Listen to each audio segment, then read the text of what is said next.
Это переулок чекистов. Поворачиваем на Пролетарскую. Вот они, новые дома уже стоят. Новые дрова. Газом практически нигде не пахнет. Значит, не отравимся. И слава богу, не взорвемся. Эти вертикальные видосики, они длятся 1 минуту. Короче, наверное, сделаем 3 части. Сейчас будет первая часть. Вот это слева Компал магазин. Но он давно уже. Наверное, с 2000-х годов. А вон и появился этот дом.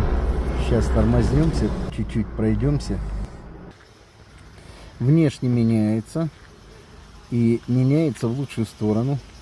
Но это понятное дело, что грядет столетие Алдана.